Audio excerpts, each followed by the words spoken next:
မေတ္တာတဲ့အားကြီးတဲ့သူရဲ့မျက်နှာဟာကြည်လင်တယ်တဲ့မေတ္တာဆိုတာဟာမိမိနဲ့သိတဲ့သူအပေါ်မှာရော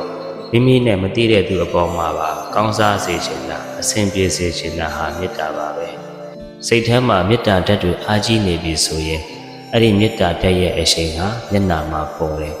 ကိုယ့်ရဲ့မျက်နှာဟာအရင်နဲ့မတူတော့ဘဲနဲ့ကြည်လင်လာတယ်အေးချမ်းခြင်းတွေဖြစ်လာတယ်မေတ္တာဟာသူတစ်ပါးတွေကိုလည်းကုဆက်စေတယ်တဲ့ဒီမေတ္တာဓာတ်တွေအားကြီးလာပြီဆိုရင်စိတ်ဟာ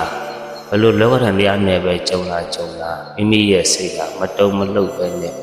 တည်တည်ငြိမ်ငြိမ်နဲ့အေးအေးချမ်းချမ်းနဲ့ပဲဖြတ်တန်းနိုင်တယ်မေတ္တာဓာတ်တွေအားကြီးလာပြီဆိုရင်ဘဝမှာအဆိုးဆုံးဖေးဖြစ်တဲ့သေဘေးနဲ့ကြုံလာပြီဆိုရင်တော့မှအဲ့ဒီပုဂ္ဂိုလ်ဟာမကြောက်မလန့်ပဲနဲ့မတွေးမဝေပဲနဲ့ချမ်းချမ်းသာသာနဲ့သေဘေးကိုရင်ဆိုင်နိုင်တယ်တဲ့မေတ္တာဓာတ်တွေအားကြီးလာပြီးမေတ္တာရှိတဲ့ပုဂ္ဂိုလ်မေတ္တာရှင်ဟာငါဟာအပယ်လေးပုံကိုကြားမှာပဲဆိုပြီးတော့ကြောက်စရာမလိုဘူးတဲ့ဘာလို့လဲဆိုတော့မေတ္တာရှိတဲ့ပုဂ္ဂိုလ်ဟာတည်လုံတဲ့အခါမှာလည်းပဲ